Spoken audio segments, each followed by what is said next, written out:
El sudario de Turín, también conocido como la sábana santa o el santo sudario, es una tela de lino que muestra la imagen de un hombre que presenta marcas y traumas físicos propios de una crucifixión. Se encuentra ubicado en la capilla real de la Catedral de San Juan Bautista, en Turín, Italia. En la sábana de Turín hay 3 tipos de marcas.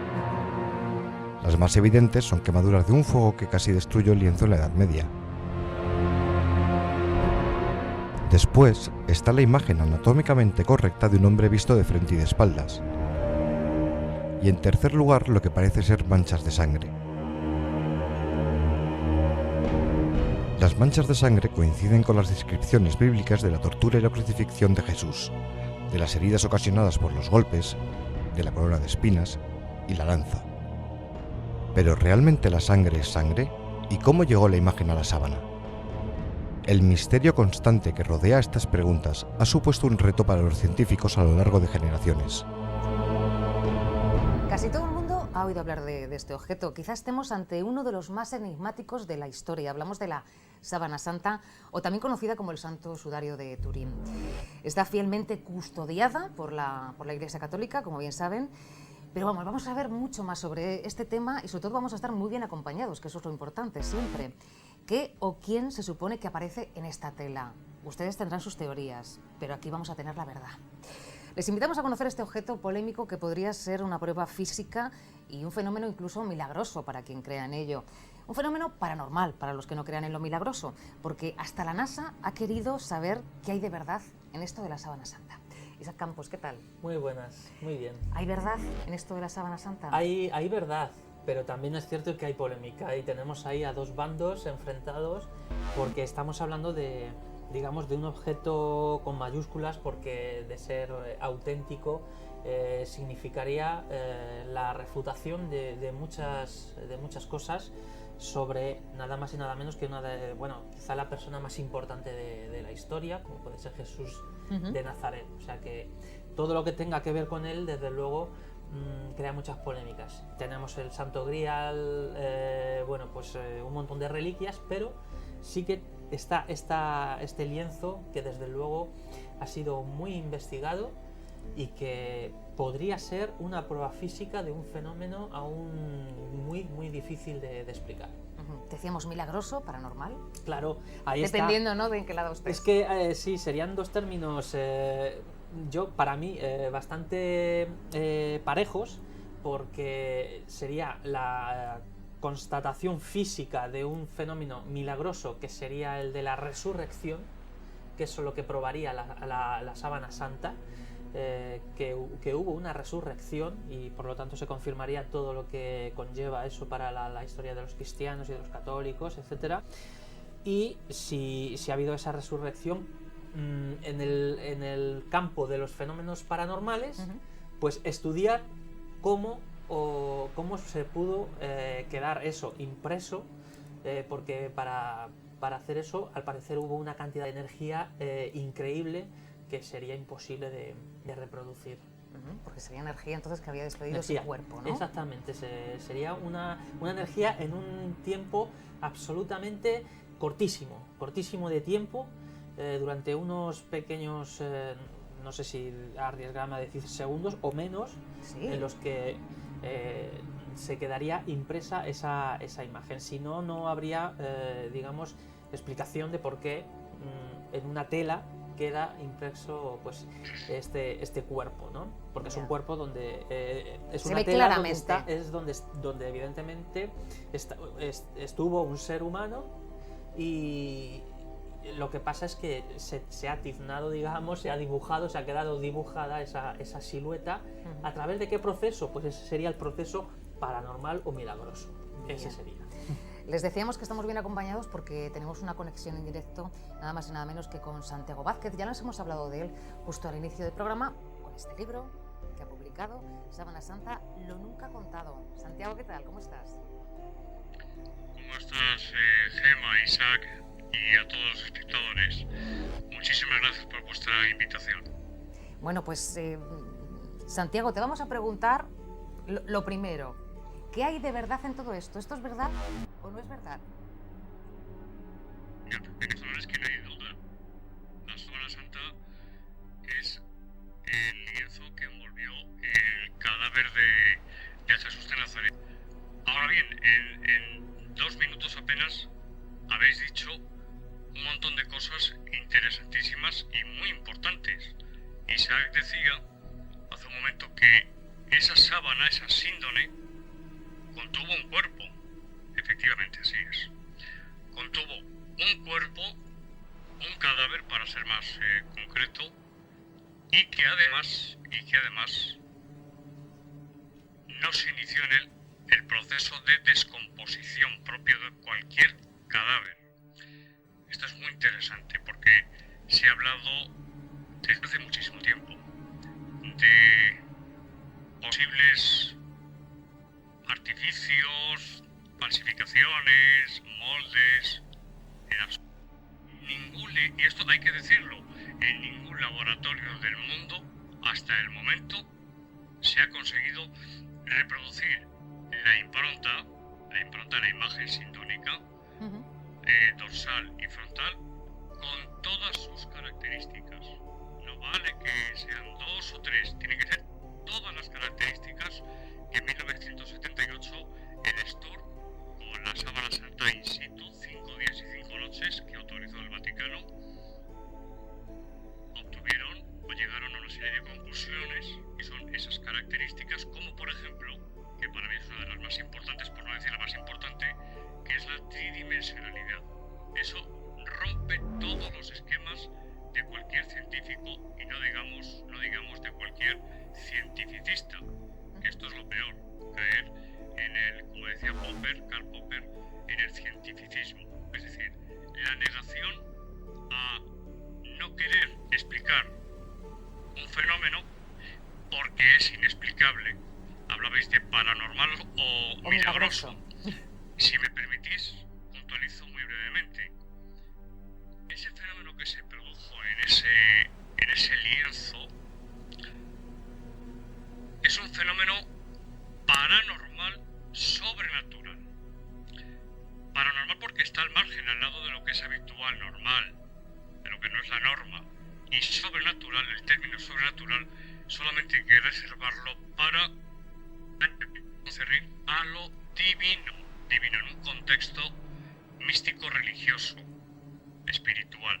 Por tanto, es un fenómeno paranormal sobrenatural, efectivamente, y que no se ha explicado, todo se ha dicho. Es que quien diga que se ha explicado la génesis, el origen de esa impronta, no sabe lo que está diciendo, no está informado. Una persona que esté mínimamente informada sobre el tema de la sábana santa de Turín o síndone de Turín, no puede decir jamás, nunca, hasta el momento, que queda explicada, de ninguna de las maneras. Entonces, decimos que sí, ¿no? Que por lo que hay constatado científicamente, sí esa sábana ha existido. ¿Y cómo sabemos que sí que era el cuerpo de Jesucristo el que estuvo en esa sábana? Pues por muchas razones, Gemma, por muchas razones. Entre otras, por ejemplo, hay algo que contradice toda la iconografía tradicional de la pasión y muerte de Jesús en la cruz. Voy a poner solamente un ejemplo. En la síndone, el hombre que aparece con las manos sobre la zona genital presenta los clavos, el clavo de una de las manos, que es la que se ve, la muñeca, en el llamado espacio de Desto, aquí aproximadamente. En este hueco, ahí, el clavo penetraba y quedaba completamente adherido, se puede decir así, al madero, sin necesidad de cuerdas en absoluto. Y sin embargo nos encontramos con una contradicción enorme, como es que los estigmatizados, que es tema de otro programa seguramente, no conozco un solo caso, pero el resto, místicos, santos, santas, místicas, todos y todas en las palmas de las manos.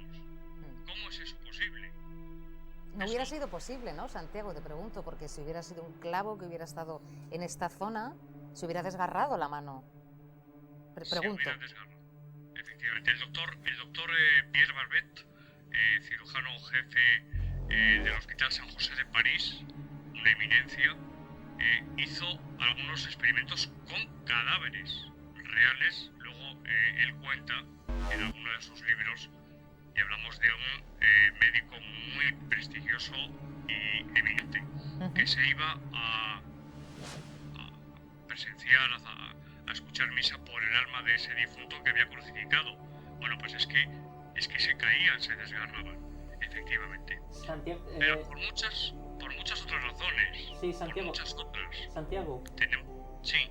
Sí, es por aportar además que efectivamente es lo que los historiadores confirman, que era el método de crucifixión, era ese. Era así como se realizaban las crucifixiones, con unos clavos de hierro que se cogían por las muñecas, penetraban por ahí, porque los romanos ellos mismos sabían perfectamente cómo realizar ese rito, y se clavaba tenían entre 20 y 25 centímetros esos clavos de largo. Entonces es que las crucifixiones se hacían así, eso está constatado. ¿Y entonces por qué la Iglesia no lo hace así? Quiero decir, hay un error de interpretación. A ver qué nos podéis aclarar a los que no sabemos de todo esto. Vamos a ver, hay un detalle. Antes contesto una pincelada. Sí. La corona de espinas. También, esa es otra, ¿no?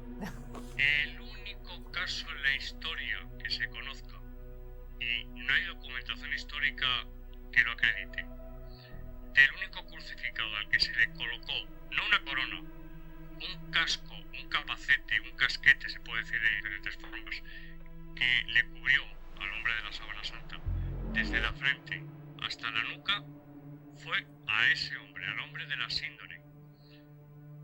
Los textos neotestamentarios, los evangelios, son muy claros al respecto, es decir, dicen que tú eres rey, pues le pusieron, dice el texto, los textos, le pusieron la corona de espinas como signo de mofa, de burla, una de las capas, el manto como rey, un báculo, una caña, y le pegaban en la cabeza, dice, y le escupían, le pegaban patadas, y en fin, hubo auténtico desaliento con ese hombre.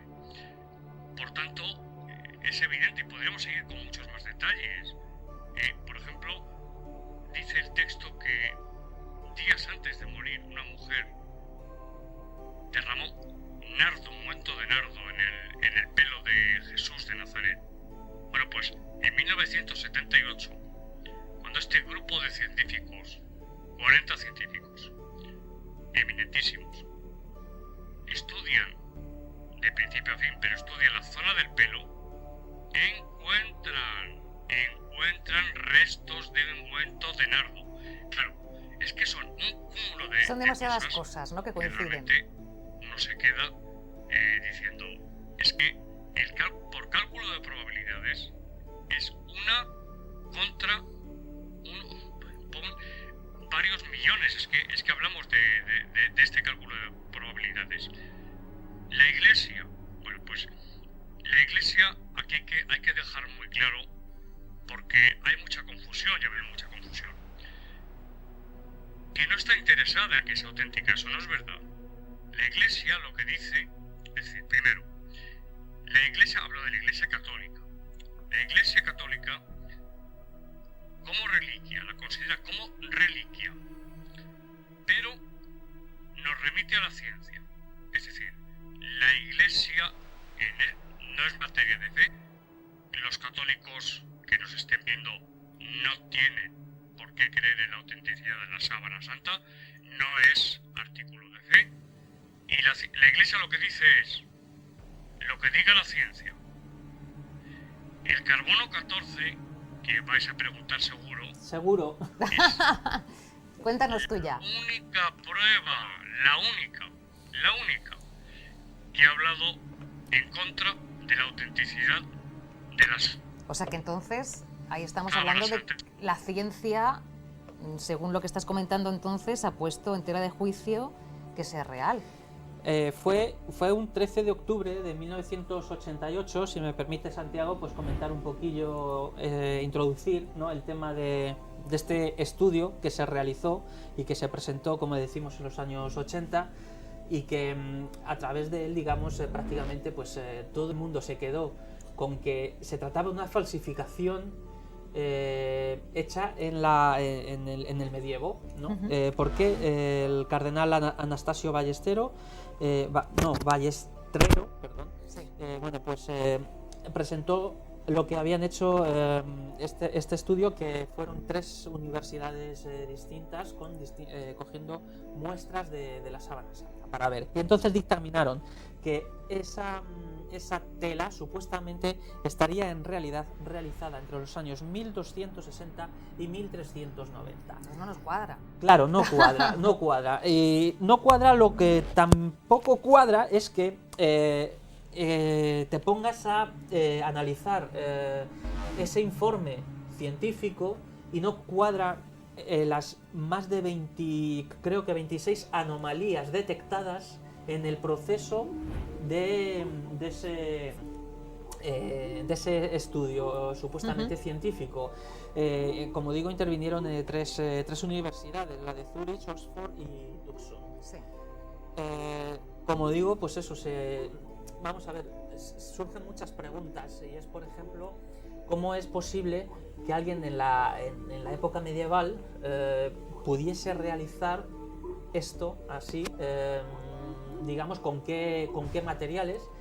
Cosa que, aunque ellos explicaron que se realizaron con determinados materiales, no se han encontrado esos restos, pero sí se han encontrado unos restos, como nos comenta Santiago, que tienen y que corresponden, que tienen 2000 años de antigüedad, más o menos, y corresponden con la Jerusalén de aquella época. Y las plantas, hay restos de plantas, moléculas de plantas, que corresponden a esa época. Entonces, ¿quién de la Edad Media tenía acceso, digamos, a tener, plantas de aquella época y meterlas en esto?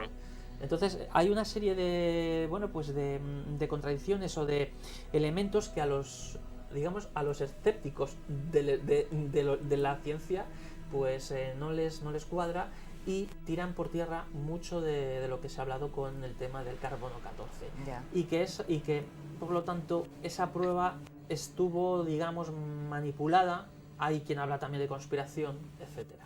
O sea, hay cosas que no concuerdan si se admite que ese lienzo es de la época medieval.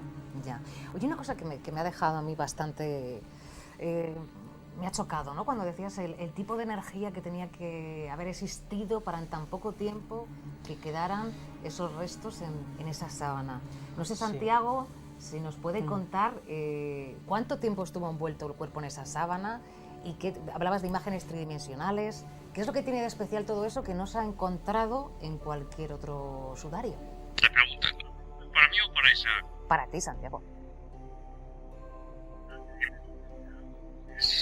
Clave. Es que no hay ni un solo lienzo en la historia de la humanidad que presente cada imagen o la impronta de un tipo, y no el carácter tridimensional de la misma. ¿Esto qué quiere decir? Pues que, por resumirlo y diciéndolo con palabras de un lenguaje coloquial. Porque tenemos otra conexión esperando. Jackson, por ejemplo, pues habla con una terminología pues muy técnica. De ese cadáver brotó una radiación que chamuscó el tejido, tanto su parte frontal como dorsal, en función de la distancia cuerpo-tela. De forma que, por ejemplo, la punta de la nariz, que estaba más cerca del lienzo, chamuscó más. La cuenca del ojo, que estaba más lejos, chamuscó menos. De forma proporcional, matemáticamente proporcional, exactamente proporcional. Eso, al introducir una fotografía de la síndrome de Turing de la impronta en un analizador de imagen, nos da como resultado una imagen tridimensional. Es la prueba de la resurrección de Jesucristo. Filosóficamente es dar un salto lógico, pero lo que sí se puede afirmar es que hay un hecho, se produjo un hecho que desde luego no es normal, como he dicho antes, es paranormal, y el hecho de que sea sobrenatural hay que demostrarlo, pero claro, ¿cómo se demuestra lo sobrenatural? Lo que sí se puede decir es que desde luego hay, y hay también, hay que decir que el polen no engaña. Max Frey y sus investigaciones, polen del siglo I está ahí, hay en Brasil, donde está polen de Palestina, de Israel, de los estados sedimentarios del mar de Galilea, de Jaf, y antes están ahí, en el lienzo de Turín.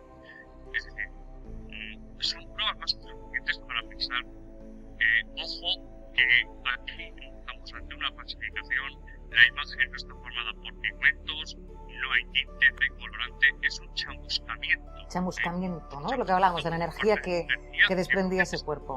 Más que los científicos no saben qué tipo de energía chamuscante tiene.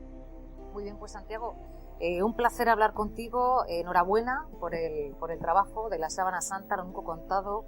Desde 1999 comenzaste, ¿verdad?, a trabajar en ello hasta que ha salido a la luz. Han sido muchos años de esfuerzo y mucha dedicación. Y por cierto, me has dicho que ya en impreso, o sea, en papel ya no quedaba, ¿no? Esta edición se ha agotado. Tenemos que conseguirlo a través entonces de edición digital.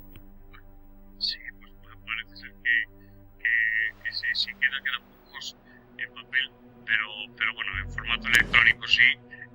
Agradecer muchísimo la invitación al programa y la Sábana Santa realmente es un tema por el que merece la pena interesarse, porque es la ciencia la que habla, no es la fe, como he dicho antes. Ajá. La fe no obliga a la Sábana Santa.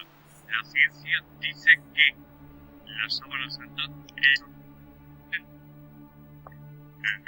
Muy bien. Pues Santiago, muchas gracias. Les dejamos pensando en esto, que sí que es ciencia. Y hacemos una pequeña parada para publicidad y tenemos más invitados pendientes. No se muevan.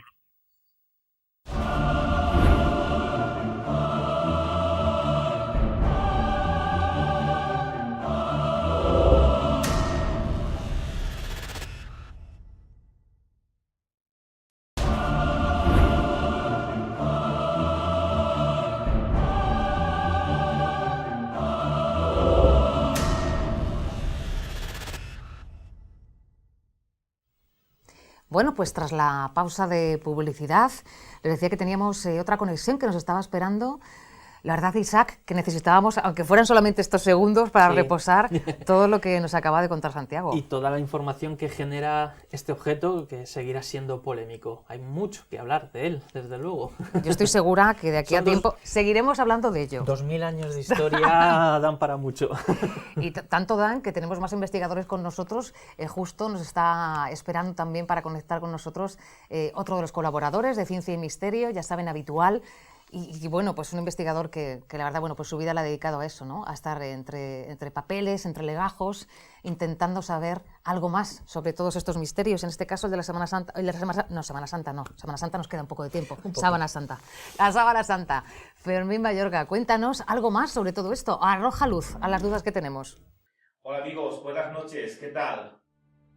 Bueno, el tema de la Sábana Santa es un tema que sin duda alguna hasta hace bien poco, bueno, pues mucha gente seguía a pie juntilla, entre ellos prácticamente la totalidad del orbe católico, tanto de población civil como de religiosos y religiosas. Pero hace unos años, precisamente el Carbono 14 demostró que la Sábana Santa no era realmente una reliquia venida o traída desde el momento en que Jesús resucitó y quedó su síndone precisamente en el sepulcro. Lo cierto es que si nos ponemos a pensar un poco en el mundo de las reliquias, y en concreto esta de la Sábana Santa, que la datan de 1200 en adelante o 1300 en adelante, no es menos cierto que precisamente cuando comienzan las reliquias a tomar parte o partido, ¿no?, dentro de la sociedad cristiana que está comenzando, bueno, pues es muy normal que, por ejemplo, y es un ejemplo que nos va a hacer entender también, cómo no, el tema de la Sábana Santa, es muy normal que, por ejemplo, una vez que Al-Ándalus, en este caso, bueno, pues todo lo que era el Islam en España va cayendo a través de la Reconquista, cuando los terrenos se van consiguiendo para la cristiandad, estos se encuentran con una sociedad que está islamizada y que hay que bueno, pues reconducirla por las veredas, por los caminos del crucificado.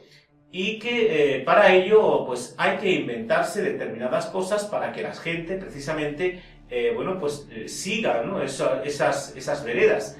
En principio se puede utilizar el terror y quemando a determinadas personas en determinados pueblos, pues se puede conseguir que la masa entre al trapo de lo que persigue las órdenes militares, pero también, como no, estaban precisamente estas reliquias para hacer creer a la gente que realmente, bueno, pues se habían mantenido ocultas en determinados lugares y que luego se habían sacado para precisamente seguir venerando la imagen de Jesús de Nazaret o de la Virgen. También recordaros que cuando cae Al-Ándalus, la Virgen María va a aparecer en todos sitios, en todos lados, es decir, antes no aparecía, pero sin embargo a partir de ese momento las órdenes militares van a conseguir que en todos los pueblos del país prácticamente la Virgen aparezca. Esa es otra norma, otra forma de hacer o empujar a la gente por el camino del cristianismo, que es lo que realmente pues, le interesaba en este caso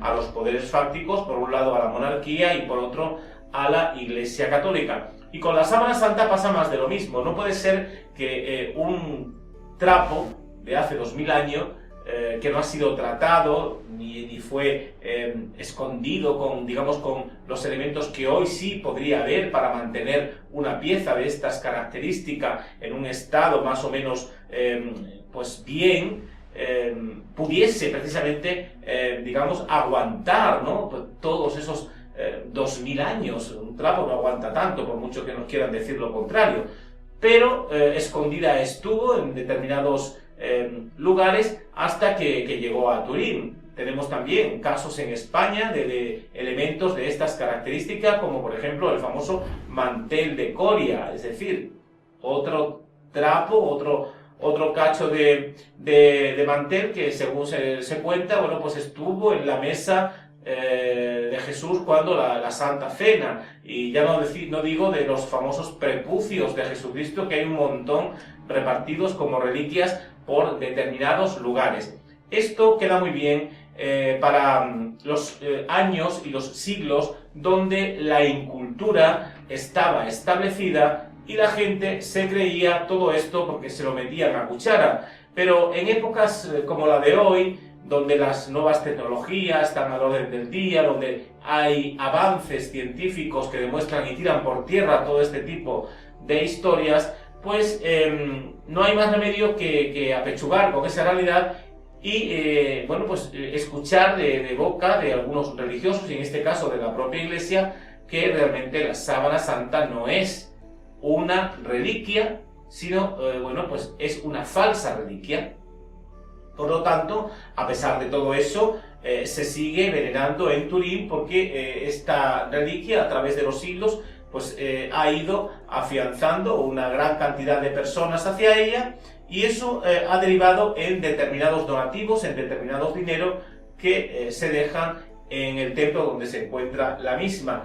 Por lo tanto, yo soy de los que opino que la sábana santa va siendo hora ya de que se descatalogue y que realmente no se siga engañando, ¿no?, a la población, porque esto no sería una actitud cristiana. Es decir, esto no es un comportamiento cristiano. Si Jesús de Nazaret bajase a la tierra y viese precisamente ese trapo, pues diría, esta cabeza tan enorme, esta forma que tienen los brazos de estar en una posición completamente perfecta, pues oye, no es la posición en que a mí quizás me pusieron. Es decir, desmentir todo eso, ¿no? Bueno, la Iglesia ya lo ha desmentido al día de hoy, ¿no? Pero de ahí para atrás todo esto se creía y además se alimentaba desde el clero para que la gente así lo creyese. El mundo de las reliquias, pues todas hay que cogerlas con pinzas, sobre todo aquellas que guardan relación con la Virgen María, con Jesús de Nazaret, etcétera, etcétera.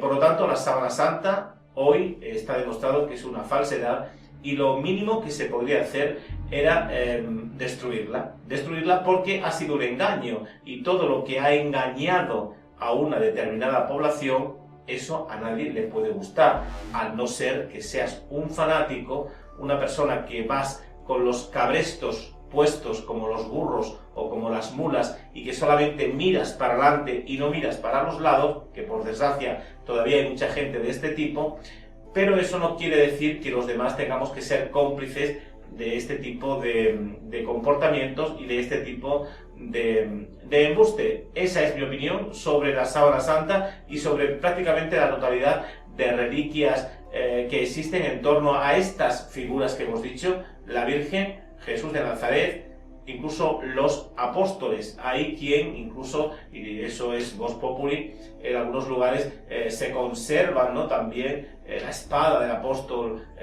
Santiago cuando intervino en las famosas batallas de Clavijo, etcétera, etcétera. Anda que si el apóstol Santiago, que era un santo realmente, porque era amor, era bondad, era todo lo contrario a lo que las órdenes militares le han presentado, porque nos lo presentan como un auténtico Santiago Matamoros, es decir, que degollaba las cabezas de los hombres, ¿no? Vamos, que si este apóstol bajase a la tierra en aquellos años donde se estaba predicando este tipo de historia, hubiese echado también a latigazos a toda esa iglesia que andaba murmurando y diciendo semejante barbaridad de un apóstol que era amor, al igual que lo era Jesús de Nazaret, ¿no? Por lo tanto, va siendo hora de que todo esto lo pongamos ya en entredicho y que la evolución del hombre, la evolución mental, realmente se vaya viendo paso. Yo creo que se ha conseguido ya algo muy importante, ¿no? Y es que la propia Iglesia, a través del Carbono 14, pues haya dicho que realmente la Sábana Santa no es realmente algo santo, sino que es un trapo que data de 1200, 1300 y nada más. Por lo tanto, no era el lienzo que cubrió el cuerpo de Jesús de Nazaret. Pues Fermín, muchísimas gracias. Hasta luego. A mí me da Isaac que vamos a hablar de esto más veces. Sí. No sé y por qué. Con lo que él nos ha aportado, también hay datos ahí para la polémica y otros puntos de vista también. En fin, es lo que tiene esta reliquia, que además la diferencia de otras muchas que hay de Jesús. Bueno, pues como decimos, volveremos a hablar de este tema. ¿Y tú sabes algo de Reiki? Sí, un poquito. Y me ¿Ah, sí?